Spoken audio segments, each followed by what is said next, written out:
Many centuries ago, a curious Taoist philosopher named Zhuangzi sat by the river bank, absorbed in the gentle flow of the water, as his fishing rod lay nearby. Unexpectedly, two vice-chancellors appeared before him, having been dispatched by the Prince of Chu to offer Zhuangzi the esteemed position of Prime Minister. Without a worry on his face, Zhuangzi continued to observe the river's serene motion and said to his visitors, "I've heard of a sacred turtle that was removed from its natural habitat, only for its shell to be draped in silk and enshrined within the royal palace. Now let me ask you," Zhuangzi continued, "which do you think is preferable? To be revered by the masses in the company of royalty, all while being sacrificed as a lifeless object of worship, or to live as an ordinary turtle, freely dragging its tail through the mud?" After a moment of contemplation, one of the vice-chancellors replied, "For the turtle's well-being, it is surely better to live and drag its tail in the mud." "Ah," said Zhuangzi, "there you have it. Please return to your prince and tell him that I prefer to remain here, dragging my tail in the mud." The story about Zhuangzi, who rejected a powerful position to maintain his peaceful, obscure life by the riverside, characterizes the light and laid-back vibe surrounding the eponymous philosophical work, the Zhuangzi, which is one of the main Taoist scriptures, containing many thought-provoking parables, allegories, and anecdotes. As a character, Zhuangzi embodies a sense of calm, playfulness, and humility. He saw the world differently. As opposed to many of his contemporaries, he manages to break through conventions, let go of fixed views, and look beyond the human scope and understanding of right and wrong. He saw the usefulness in uselessness, beauty in ugliness, and order in chaos. And by seeing and approaching the world in his unique and sometimes upside-down ways, he exuded a strong sense of contentment and ease in the midst of an ever-changing and often chaotic existence. Zhuangzi reminds us to go with the flow and see the silver lining of whatever happens. He didn't take life too seriously and embraced living spontaneously. Instead of living according to a set of constraining, fixed dogmatic rules like the Confucianists with their rituals and etiquette, Zhuangzi preferred an existence in harmony with nature, in agreement with Tao, the underlying principle of the universe. In this video, we delve into the philosophy of Zhuangzi, examining several philosophical concepts from the Taoist text and how they can inspire us to live more spontaneously and carefree. Please note, the Zhuangzi is a vast, comprehensive work, so this essay highlights only a selection of ideas and perspectives.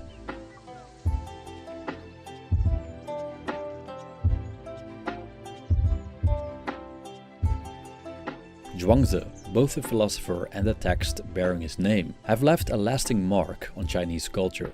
Living around the 4th century BCE, during the Warring States period, Zhuangzi has become synonymous with parables and anecdotes that show the joy of simplicity, the relativity of all things, and the harmony and ease achieved by aligning oneself with the all-encompassing force known as Tao. His teachings diverge from Confucianism, which is a social and ethical philosophy, or social ritual, which focuses on teaching morality, maintaining social hierarchy, and strict codes of conduct. While Confucianism can be seen as effective in the eyes of the Taoist sages, it's inflexible and artificial. Zhuangzi's teachings, on the other hand, come across as playful and unconfined. He mocks rigid principles, structured social order, hierarchy, and any form of dogmatic thought and practice. After all, the universe is ever-changing, our views of reality are extremely limited, and so the only true experience of life is through direct, spontaneous engagement with the present moment, not through some fixed man-made collection of beliefs and convictions. The stories in the Zhuangzi show this typical Taoist playfulness and open-mindedness in viewing and approaching the world, and put emphasis on subjective experience rather than a rigid set of views and ideas on how things should be. Take, for example, probably the most famous story from the Zhuangzi, the butterfly dream, which shows how one's whole reality and identity can change through subjective experience, questioning the validity and existence of objective reality altogether. Or take the lesser known story about the useless tree, which shows how even the most useless things have a place in the world, and how every disadvantage comes with an often hidden advantage. We'll explore this story later in this essay. Also, Zhuangzi encouraged living in harmony with nature, or the natural flow of existence, and not going against it or altering it. He stated, "When all men do not carry their nature beyond its normal condition, nor alter its characteristics, the good government of the world is secured." End quote. Like his predecessor Lao Tzu, the life of this ancient philosopher is veiled in mystery. Despite the many stories about him and attributed to him, did he actually exist? And if so, what was his role in writing and compiling the book that carries his name? Some scholars argue that Zhuangzi was a real historical figure, while others believe that he may be a fictional character or a composite of several philosophers. Ultimately, the question of Zhuangzi's historical existence remains open and may never be definitively resolved. One day, Zhuangzi and his friend wu-wei took a stroll along the waterfront. Their eyes fell upon a gathering of men, utterly entranced by a stunning woman who graced the area with her presence. "She is so gorgeous," wu-wei said. As the pair continued their walk, Zhuangzi observed how the fish in the river and the birds in the sky would hastily flee at the sight of the woman. Turning to wu-wei, Zhuangzi remarked, "Observe how the fish and birds are disturbed by this woman's presence, while humans find her alluring and simply can't keep their eyes off her." Wu-wei nodded thoughtfully, and Zhuangzi added, "This illustrates how beauty is a matter of perspective. What one creature finds captivating may not hold the same appeal for another. Which of these beings knows what is truly beautiful in the world? Indeed, beauty lies in the eye of the beholder." In this story, Zhuangzi underscores the relativity of not only beauty, but also of all things in the world. Our perceptions and judgments don't make facts. In regard to beauty, our perceptions and judgments are shaped by factors like individual experiences, cultural norms, time periods, and environment. However, there are also scientific data showing that across different cultures and time periods, people consider specific traits beautiful, like youthfulness, symmetrical faces, clear skin, and physical fitness. So, could we then speak of objective beauty? Even if the woman at the waterfront would be considered attractive by all humans, then, according to Zhuangzi, we still cannot say that she is objectively beautiful. The fishes and birds found her atrocious. A dog probably doesn't even care or notice her beauty. And what could we say about trees and plants? Even though it's disputed whether these organisms are sentient or not, if they are, they may be utterly indifferent to how she looks in the eyes of men.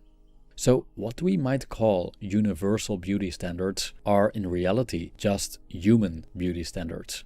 They're only true in the human experience.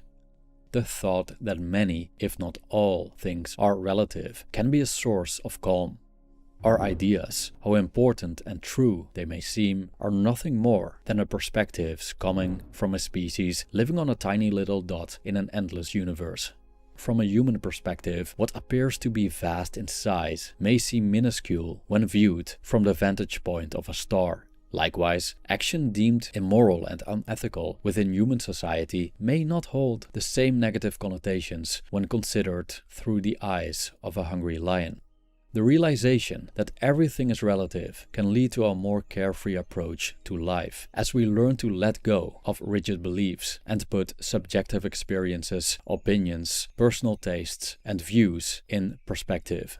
They aren't as definitive and all-encompassing as they might seem, so the less reason we have to cling to them and take them so darn seriously.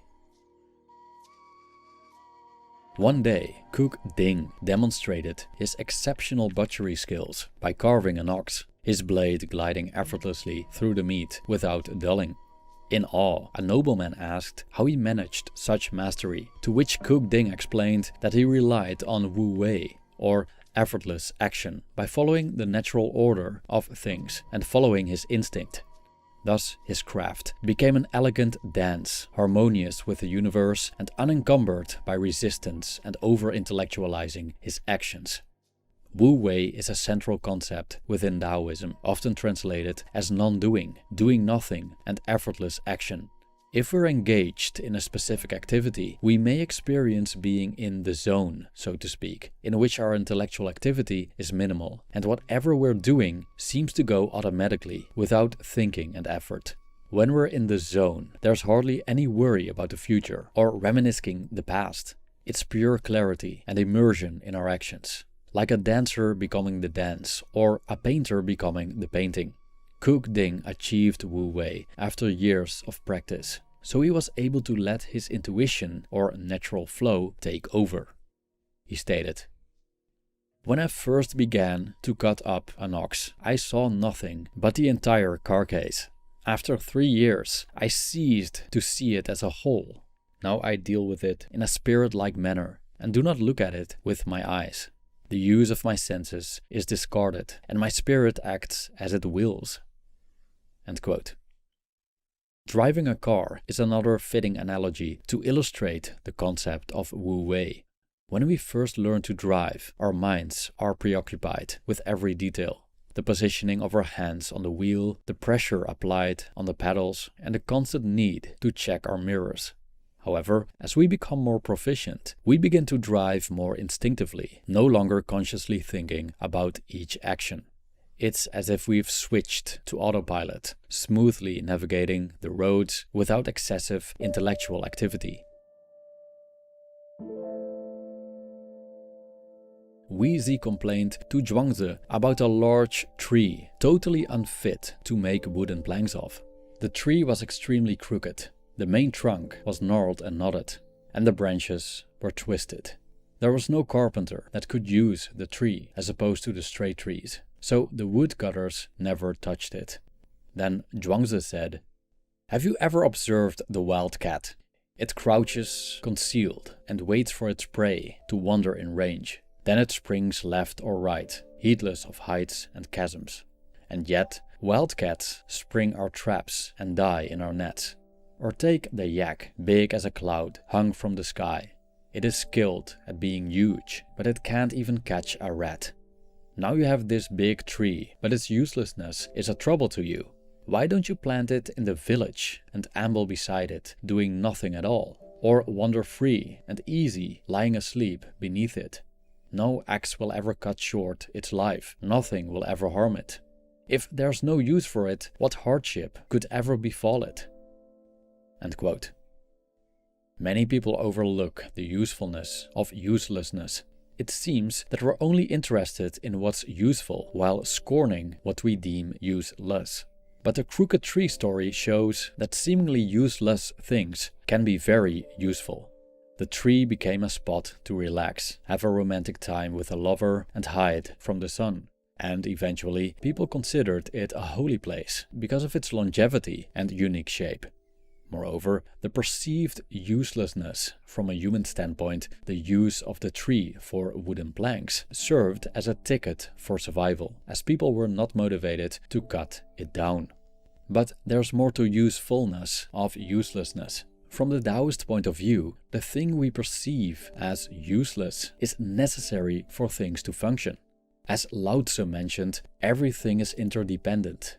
There can't be high without low. There can be before without after, and, reasoning from the same principle, there can be usefulness without uselessness. A cup cannot be used without the empty space within it. A door is useless without the emptiness through which one can walk. The same sentiment is shared in the Zhuangzi, in which the Chinese philosopher argued that even though only a few acres of the earth's surface are suitable for farmland, these pieces of farmland wouldn't serve any purpose, nor would they operate if the rest of the earth didn't exist.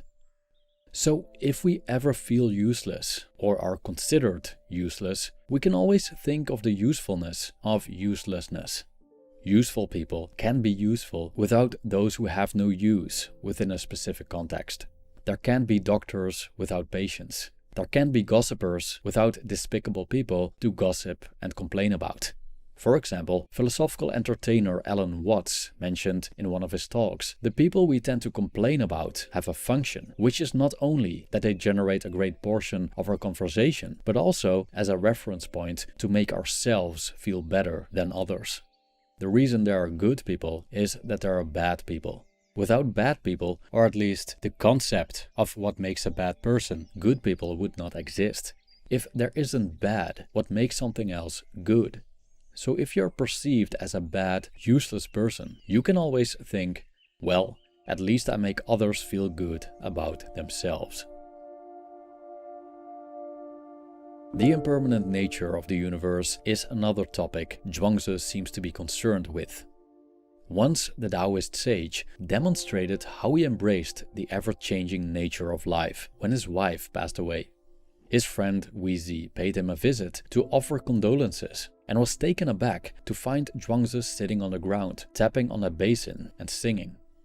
Wu-wei couldn't help but express his bewilderment, questioning Zhuangzi's seemingly inappropriate behavior. Zhuangzi, in his typically calm and insightful manner, explained to wu-wei that initially he was indeed saddened by his wife's passing. However, he soon began to contemplate the nature of her existence. Before she was born, she had neither life nor form, and even before that, she didn't even have breath. Over time, changes occurred, giving rise to breath, form, life, and eventually her death. Zhuangzi recognized that these transformations were as natural as the progression of seasons, and her death was just another part of this cosmic dance. As he gazed upon her peaceful face, Zhuangzi understood that to weep and wail would be to reject the inherent impermanence of life. Instead, he chose to celebrate the ever-changing nature of existence and embrace the ebb and flow of life's journey. In doing so, Zhuangzi showed us that by accepting impermanence of all things, we can more easily cope with life's many transformations. The loss of loved ones, the aging of our bodies, gain and loss, fame and disrepute.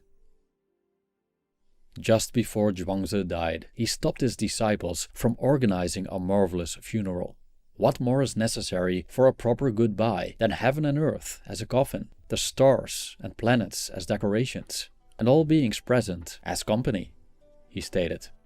But his disciples protested, arguing that without a coffin and burial, the crows and vultures would eat their beloved sage. Characterizing his carefree and playful attitude, Zhuangzi replied, "Above ground, crows and vultures will consume me, while below ground, ants and worms will feast upon me. In both situations, I will be devoured. What makes you favor ants and worms so much?" Thank you for watching.